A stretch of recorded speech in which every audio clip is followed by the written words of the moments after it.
General Failure podcast is now being calibrated for your listening pleasure.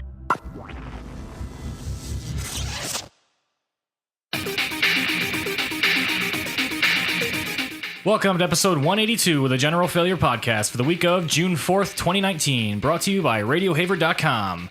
This week, you can become a Snorlax, a bunch of nerds are growing new land, and, insert relevant Witcher joke here.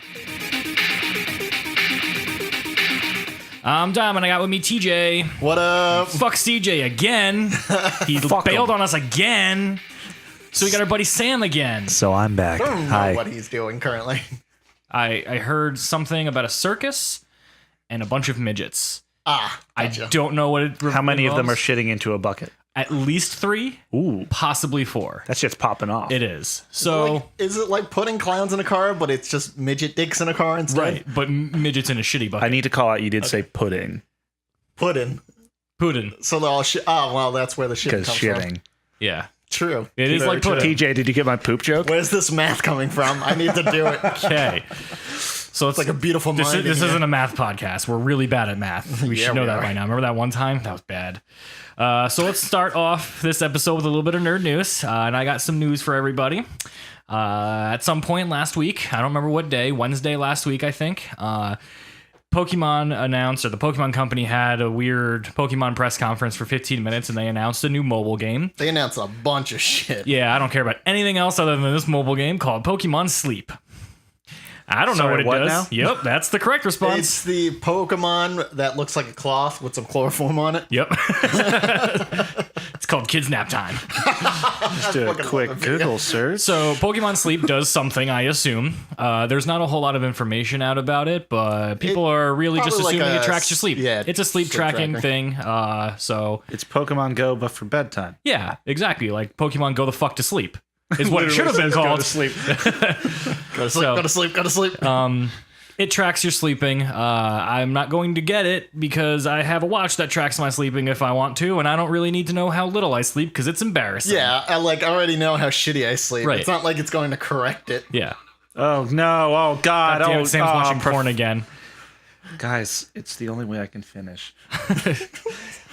On So- air. Yep. To be on air with two gentlemen in the room. Yep. Now, don't interact with me though. So y'all remember how Pokemon Go came, or you could buy that little accessory called gross. Pokemon Go Plus. Yes. That the thing that was the pedometer. no one fucking bought.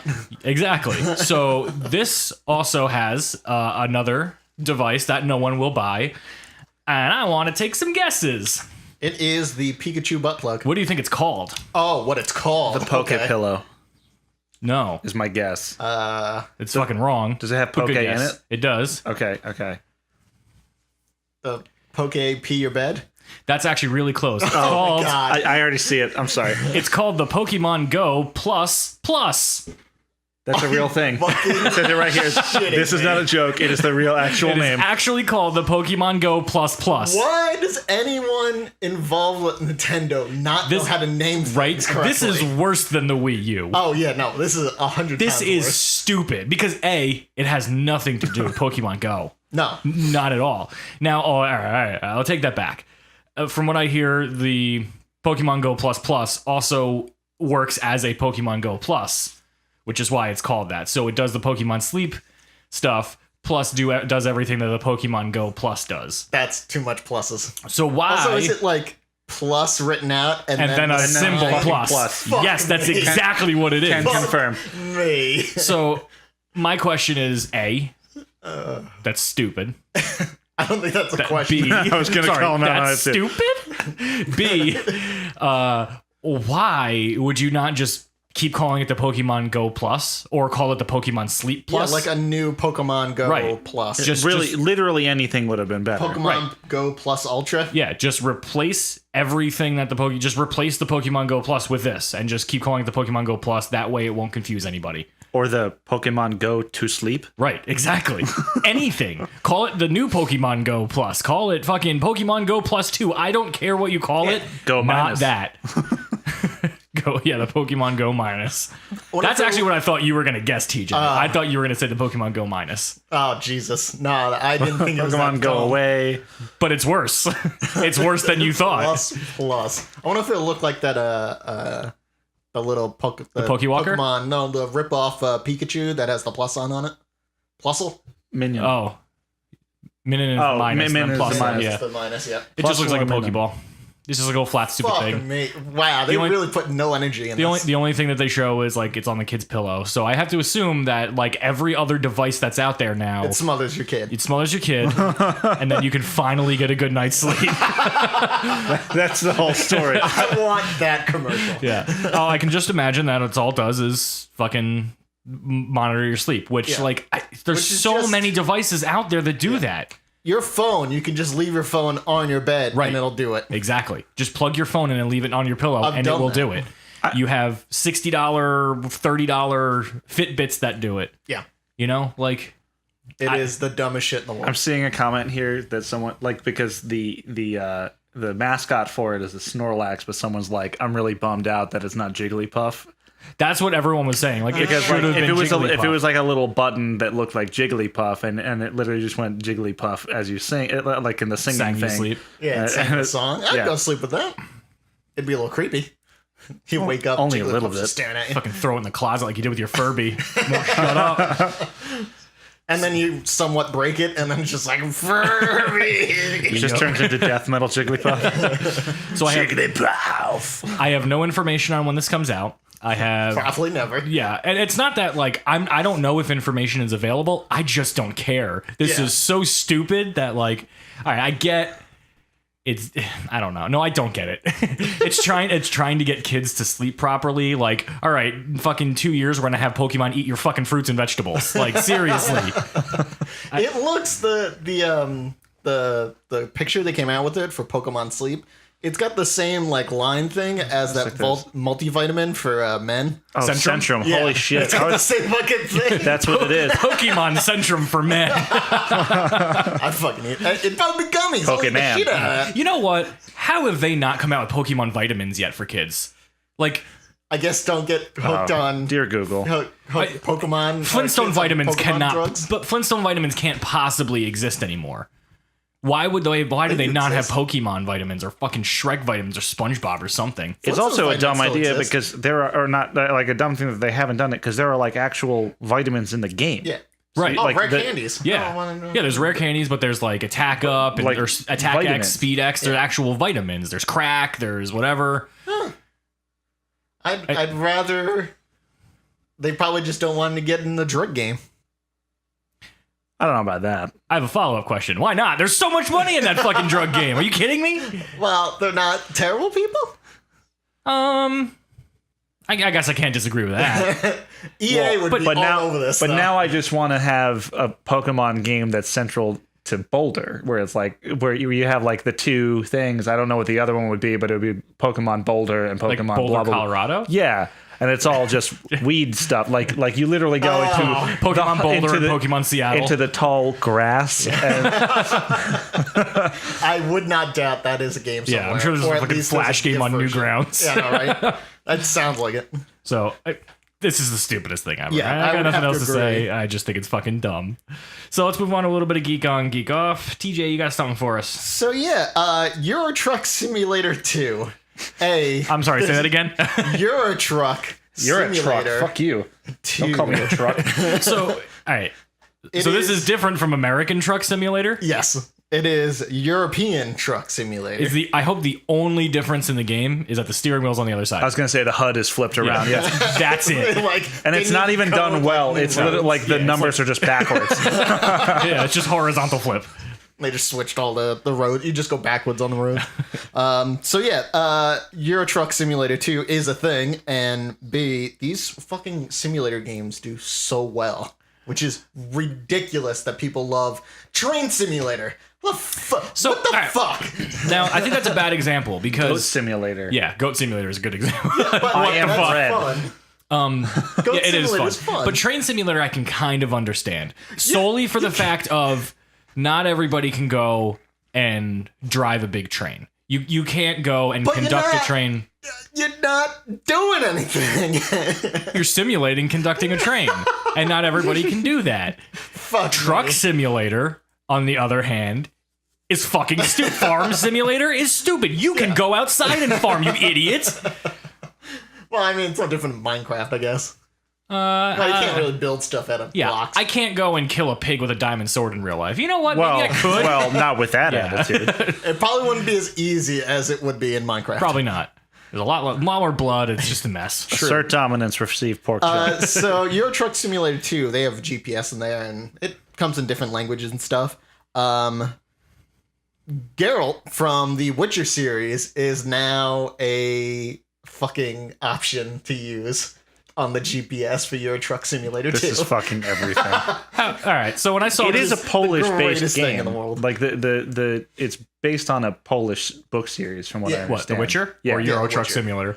Euro Truck Simulator. There's an entire book classic. series about fixing your I trucks. drive straight. It's It's just a very misfortunate translation issue.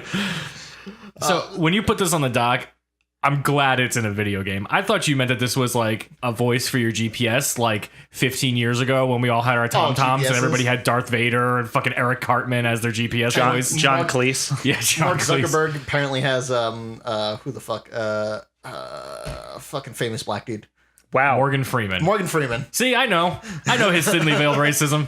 Apparently he's got him as Jesus. a GPS. So. See you guys in 2 weeks. Peace. No, he'll also say lines from. He'll just like sneak in stuff from the game, like There's a fucking dragon over there, I assume. I don't know. I don't know. 5 miles toward your next turn into Portal Street. I hate portals because he just said he hates it's a whole part of the game. B, go play the Witcher games, and B, apparently go play Euro Truck Simulator 2. Go play the Witcher game so you can finally get the Euro Truck Simulator references. Yeah. Holy shit! Like, You'll know what you've been missing out on Yeah. for the past 15 years. You'll know why he hates portals so much. yep. So go buy Euro Truck Simulator 2 because totally worth it. Yeah, clearly. Just go fix your own stupid truck. All right, Sam, you got something for us? Yeah, I do. So, there's a. Do you want to go with the Taz thing I don't first? give a shit. You do All right. whatever you want to do. All right, well, This is your time. This is my time. I'm going to go with a design thing, guys. Because I feel like I should be bringing design stuff and not just D&D stuff. Not to mention, TJ took literally all of my D&D Fuck you, options from bitch. last week. I got on it first. That piece of shit. Okay, so apparently MIT, they have a thing called their self-assembly lab, and they may have found a way to grow islands using wave energy built up by natural disasters. So you have a big ass earthquake out in the ocean that's going to make a lot of waves, and that's generally not very safe. So what these guys are Like your doing, mother jumping in the ocean. Right. yes. Yeah, that was a fat joke I got there. Very topical yo mama joke from TJ. So essentially, these guys are trying to harness it. And the quote here is, "It has always been on my mind that maybe we could take these natural disasters, earthquakes, tsunamis, windstorms, mudslides, landslides, fires, and build instead of destroy." So what they're doing is they're causing it to guide the sand into building up actual like sandbars and small islands. And what this can do, So what's the thing? Like, is it like a thing you put in the ocean? it's just kind of like a series of quote low cost, easy to deploy, and adaptable underwater ramps, which is a super simple thing that apparently You is know why helping they're to low build these cost? things. Because they're they're taking all the ramps. handicap ramps away from all the schools and they're Wow. just putting them underground. I was thinking they got a bunch of kids with some plywood making skateboard Yeah. ramps. Just throw the kids under the water. So is this supposed to dissipate the waves and then use the energy from It's- them? it's Or not they're to- still going to be fucked with tsunamis and stuff and we're just... it's still gonna hit, but it's gonna hit the sand into the ramps and start to build up buildups, and that will make piles of sand, but guided piles of sand, so that you're building up actual sandbars and islands. And you do this off the coast of coastal like towns and stuff like that, and communities and stuff. So what it should do is be an adaptable solution to protecting these coastal communities. Right. So when an earthquake hits again and the waves come in, they'll be guided away from the town instead of straight into it. Or even if it's not to guide the waves, it gives them something to hit first. Yeah. So it'll help break away a lot of the waves as they come in. This will be a long-term process. So like the first time it happens, forward with it. well, yeah, but the It's first funny, time it happens, once you said those that, the waves will first still thing be I pretty looked at on dangerous. this article was, quote, very long-term project. Because I imagine that the first time this happens, those waves will still be dangerous and everyone will still be fucked. But the next generation of people will be a little bit better off. Stuff like this reminds me of CES, where like they just come out with like the craziest fucking shit in the world, And then it never happens. And then it never fucking happens. But it's cool to see like they could kind of do Yeah, this. it's an awesome idea for sure. It also built And- up the beaches that get destroyed. Right, yeah. Exactly. And And a lot it's of helping these to towns- protect them from getting destroyed in the first Yeah, place. and a lot of these towns, a lot of them work on tourism as well. Yep. But I they're do on agree the with you. I mean, coast. this is MIT, so MIT's always coming up with awesome stuff. Yeah. But How much of it actually gets implemented? when it's where is it applicable, and more importantly, who's actually going to pay for it? Sure. MIT can't afford to pay for this, so you're going to rely on some sort of funding, and It's government funding. it's government funding, so there But- is zero chance that's happening. So apparently, Unless it I'm shoots actually gonna missiles out of I'm it. gonna Yeah. read a whole paragraph, guys. So it. it seems to be the last paragraph of this thing. So the team installed a 9.8 by 9.8 foot structure. I don't know why they didn't just go with 10 by 10. Yeah, it's really. like right there. Because they want to be They did the assholes. math. Yeah, probably. I mean, I imagine so. A 9.8 by 9.8 foot structure in the Maldives, this February, diving on your mother. and are currently monitoring it and collecting data to analyze the sand accumulation with the goal of installing a second experimental structure by the year's end. This is the first. This is the quote. This is the first phase of a multi-year project with various field experiments and years of data collection, all with the aim to create a system of submersible structures that can adapt to the dynamic weather and wave conditions and naturally grow our coastlines. We envision far-reaching applications for rebuilding and stabilizing heavily populated coastlines and vulnerable island nations with our approach. I feel like, like That's with pretty a cool. 9 by 9 foot, like 9.8 by 9.8 foot. It's almost 10 by 10, TJ. a 10 Come on. by 10 foot structure. They could have done this in like a fucking like airplane hangar, and just like Simulated. simulate the goddamn thing. But why simulate it when you have an actual beach, the ocean? Because some asshole's gonna go by and just take the goddamn thing and go. Yeah. I got my new skateboard ramp. I'm pretty sure it's put out. We shouldn't have made them 9.8 by 9.8 feet. It was perfect for a skateboard. Damn skater punks. It seems to be pretty far off the coast, so I don't think that's going to be. Like at least 10 feet. right. No, I'm sorry. Whoever- At least 9.8 Whoever feet. Thank you. lives in the Maldives, go fucking diving for this fucking thing and go find it.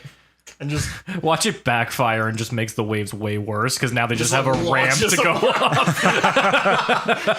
it's like Could be a on thing, Water, but I'm water hoping flumes no. and shit when people stand next to when it comes down, just fucking Gets splashes splashed, everywhere. yeah. It's It's just like like that, that. but your entire town's gone. Well, hopefully it works out. That'd All be right. great. So I have some more stuff. No, you don't. No, you're right. Fuck everything. Goodbye.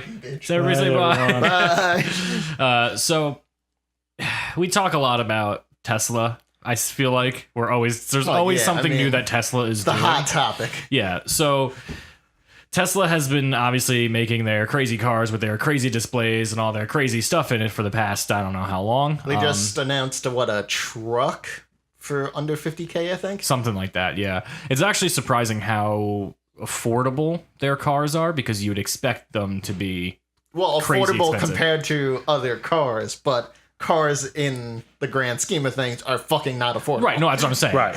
Compared to other cars in its class. Yeah. A $50,000 Tesla truck. If you go and get a brand new like Ford F350 or something, that's going to run you almost $50,000. So Easy. like you would think that like, okay, my $15,000 Nissan Altima, the Tesla version of that would be like 80 grand. It's just not like that. They're pretty comparable in terms of price. I lease. You lease, so how much does your car cost? Too much. And you can't drive it anywhere because you got mileage limits. Yup. So they've been putting the Unity engine in their cars displays just to prove that they can. Why not? They did. They added Atari games. I think at some point they were putting Doom in it because it was a joke to put Doom in it. And they've been working with Unity and they've been working with Unreal Engine to port those into the car displays. Of course. Why the fuck would you need Unreal Engine in a car display? Yep. How lifelike do you need a car display? Yeah, exactly. So they've got They're running Gran Turismo as their GPS. What is Pimp My Ride from fucking 2003? They have dog. Unity currently working, and they just unveiled that they have Cuphead working on their displays. Jesus. Now, This get dangerous though, because like, what see, if regular people do this? that's exactly the thing. Is like this is one of those things where I'm like, this is really cool. There is zero plausible application for this at all. This is completely irrelevant to anything. And as far as I'm concerned, It's a PR stunt. right, but that's exactly it. Like, you don't need this. This is totally unnecessary. And if you have the time and the manpower and the resources to be doing this, why don't you allocate those somewhere better? You'd be shocked how much a PR stunt that goes well will bring in more money and more. This is going to go horribly wrong because people are going to try and play Cuphead while they're driving. True. Very true. I mean, people fucking go to sleep because they have the auto drive function on, not knowing that you're not supposed to even take your hands off the wheels. Like, it's partially Tesla's fault for somehow forgetting that people are idiots. Like, you have to understand that people are stupid. And I'm sure there'll be I'm sure there'll be a safety feature where you can't load up the games and play them while you're driving. But They have them now. yeah, you can't fucking connect your phone to a Bluetooth while you're driving. You can't use your GPS that's built into the car while you're driving. You have to come to a stop. People are going to find ways around it, first of all. And second of all, it's just stupid. Like, as cool as it is. There's a way around it built into your iPhone. It goes, I'm not driving. Right. Exactly. You press the button. I'm not driving. You shouldn't be opening your phone bitch. if you're not, like, no notifications if you're not driving. Yeah. But I'm not, though. I'm not. Passenger? Like, it's just the way that I look at it is I want to know how much money they've spent on R&Ding and developing these things. Unless there's some like grand scheme that we don't know about yet that they're planning, but it doesn't seem like it. Could be. It certainly seems like they're just putting video games in their car to be like, we can put video games in our car, and it's I think so. Well, I mean, Tesla lives on PR right now. I know. Well, yeah. Elon Musk isn't doing so great. Yeah. And also with, news of some of the factory workers coming back and being like, we're overworked. We don't have the equipment we need. Yeah, I all spent that 96 hours this week working on Cuphead. Like, yeah. It's something that PR You were just playing, George. It's something that, press releases and stuff like that can kind of sweep that stuff under the table because, with news, it's very quick. yeah. You can remember one thing and then forget it when the new thing comes. As far as I'm concerned, you should be putting that money and that R&D time into making your cars more affordable, more efficient, safer, so that instead of having to come out and say, hey, we got Cuphead, we got Doom in our fucking cars, you could say, hey, our car is not going to crash into people and kill them, and it also gets 100 miles to the gallon, and... You'd be shocked. It was probably some intern. Well, fuck him. He should get fired and he shouldn't be paid for his work. Just like all interns. Wait, I was getting paid? No. I do not endorse that. And unpaid interns? Yeah, I don't think anyone endorses it. Interns need owners money. of companies. Yeah, I just think it's stupid. I think that they really could be doing much better things with their time instead of putting video games in their cars. As much as I love video games, I am anti-video game in this turn, in this specific scenario. All right, Sam, you got something else for us? Yes. I do. It's just a quick little plug, actually, weirdly, for the Adventure Zone. If anyone doesn't know the Adventure Zone, it's real good. It's the McElroy brothers. They do Mabim Bam. My brother and me. They do Monster Factory on YouTube. They're all brothers, and the father is involved with the Adventure Zone as well. Clint has been in radio for like 40 years. He's actually retired relatively recently because he's now like he's making enough money on on the podcast. They're real good. Yeah. But the Adventure Zone is their D&D based podcast. Surprise, I'm talking about D&D. You son of a bitch. Son of a bitch.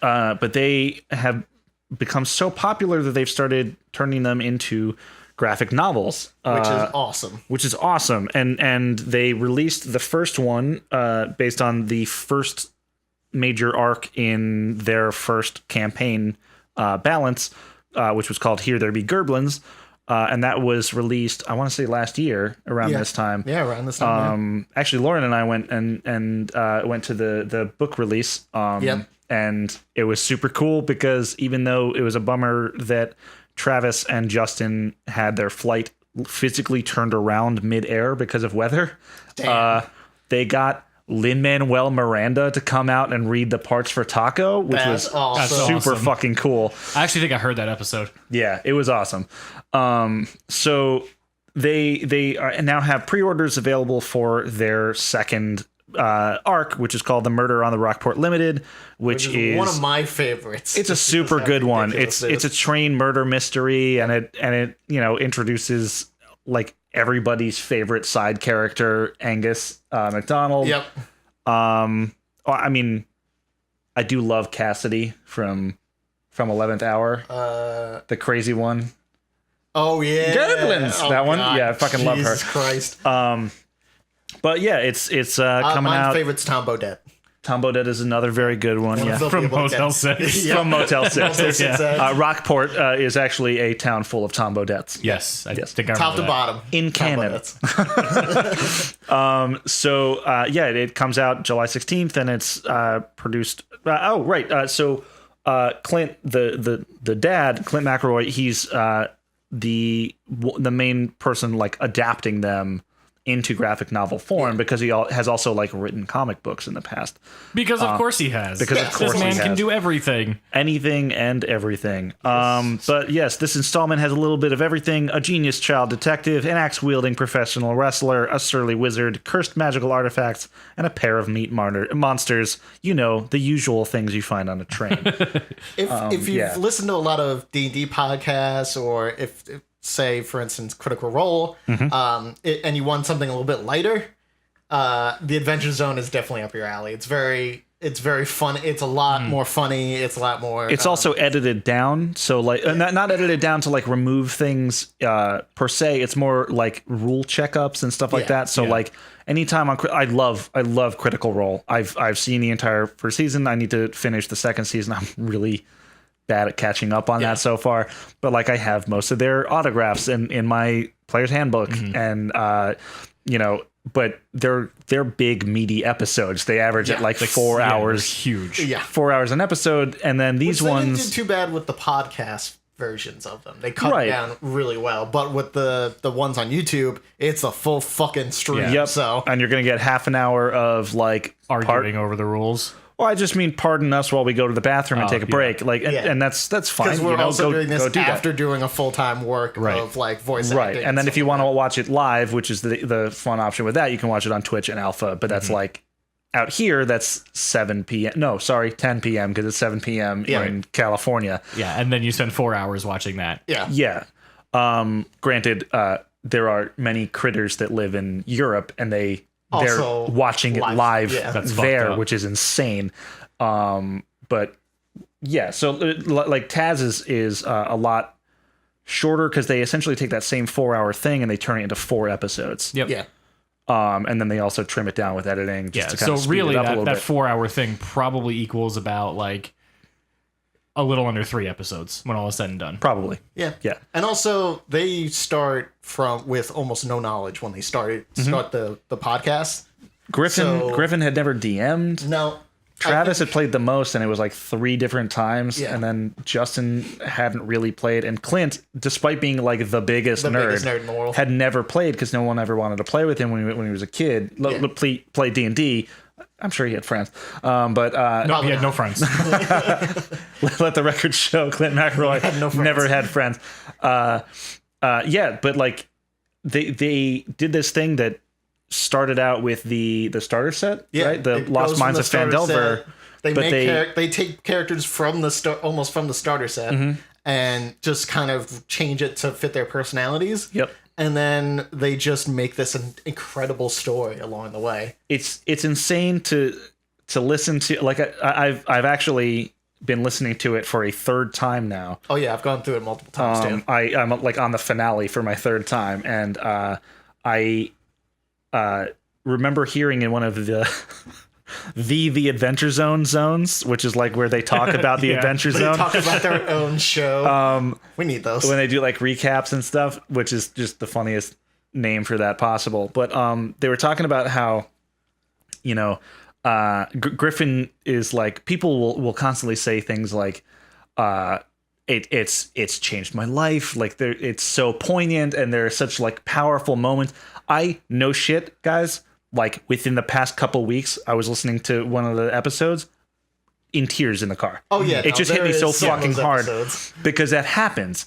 But then these people are like introduced, like they introduce it to their friends, and their friends listen to it, and the first few episodes are like dicks, buttholes, and you're like, what? I thought this was an emotional ride, Yeah. not like dick jokes every 30 seconds. But then like when you go back and you listen to it for the second time, you figure out these little things that like from the little dick jokes. these little dick jokes, dick jokes. These little elements that Griffin puts in. God, dicks everywhere with all of these implied things. Yep. Implied dicks. Implied dicks. Much better than implode dicks, which I had a bad case of once. It was awful. But they like end up tracking to like the very end. Like they just Yeah. And he's just like dropping them in as these little like breadcrumbs for.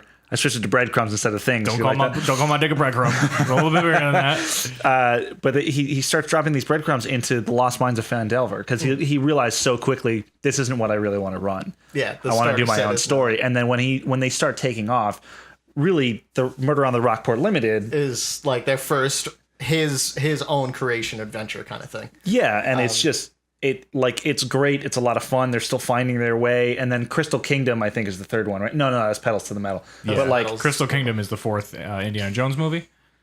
Yes, accurate. We actually might have made that joke before. But if you're new to D&D, if you just want something more lighthearted than like Critical Role, I highly suggest the podcast and also the books they've adapted, not word for word, but a lot of it.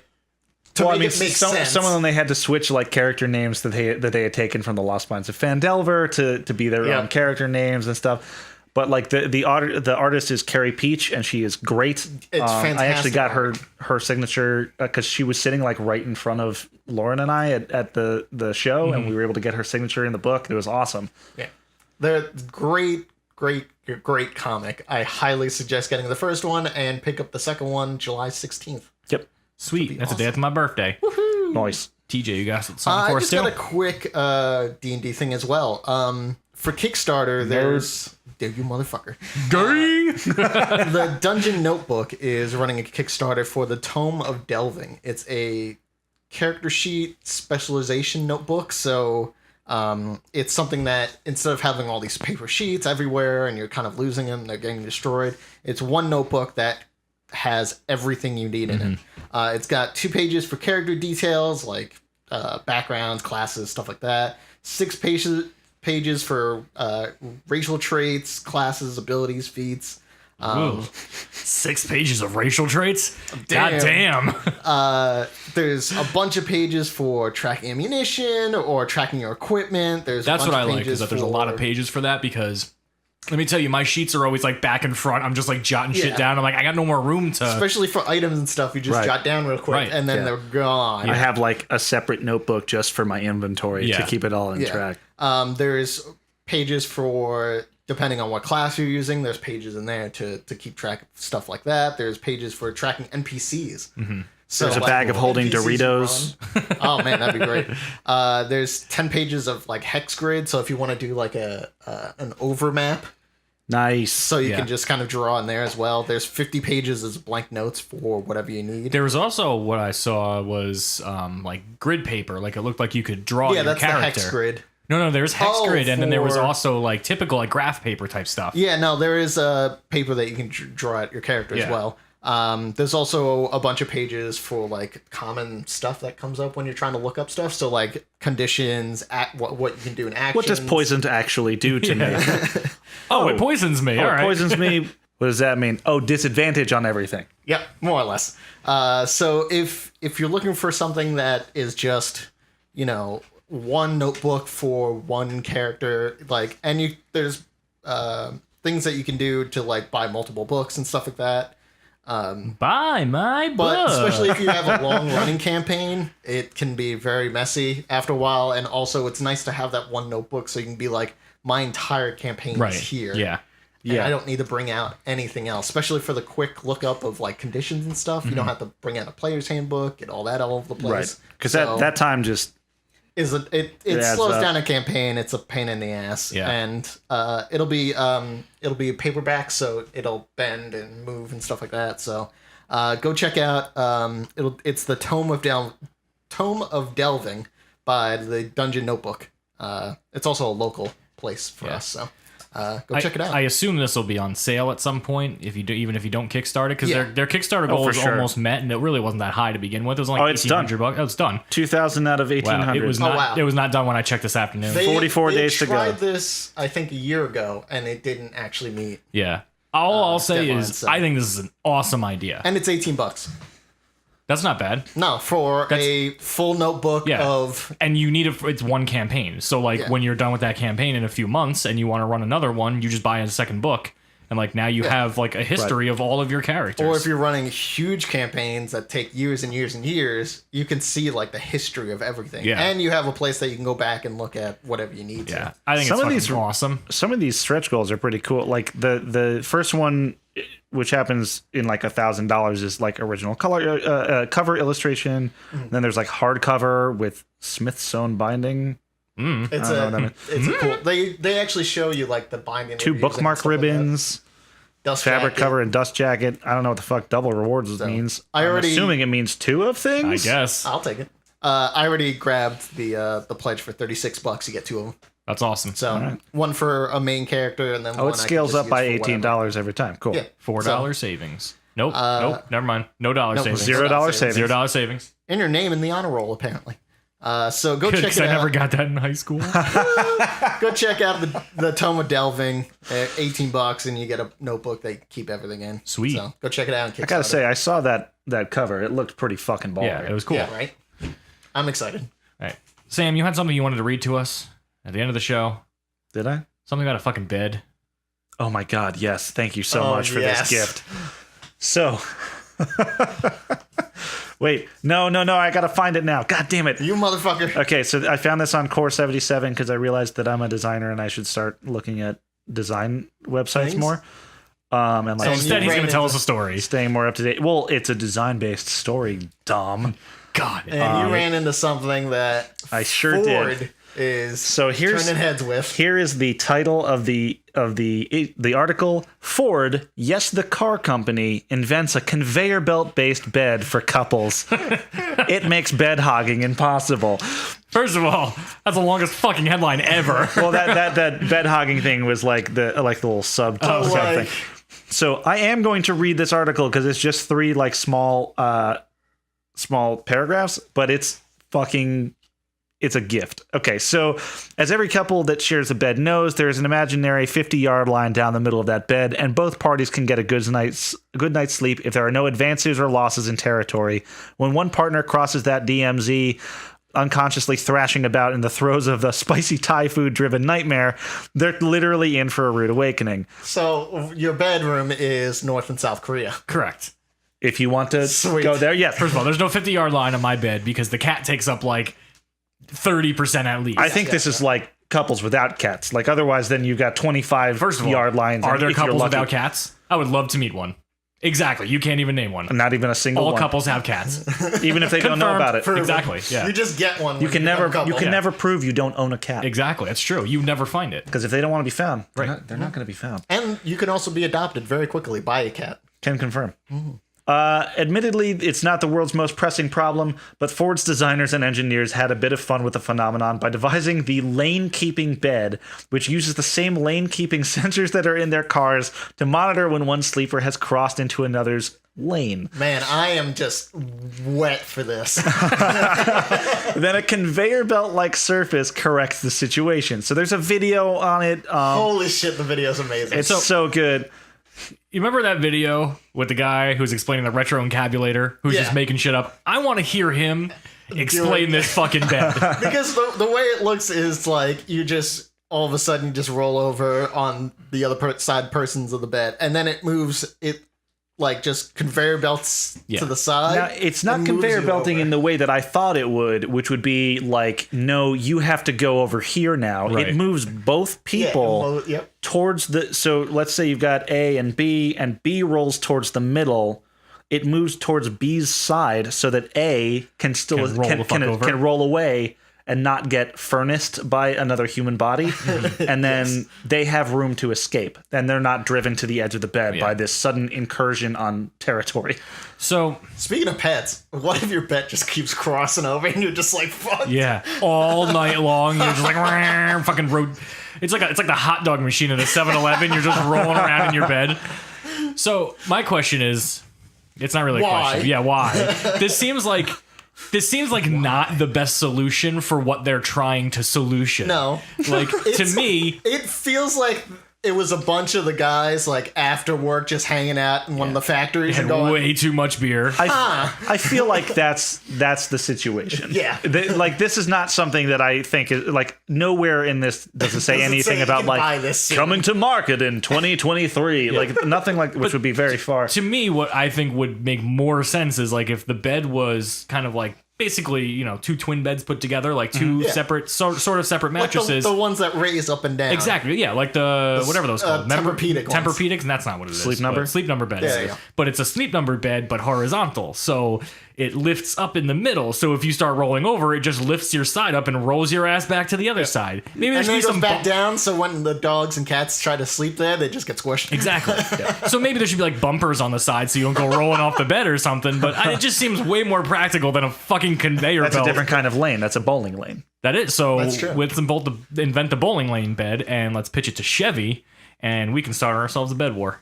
Let's do it. A betting war. A betting war. Jesus Christ. Every show needs a Travis.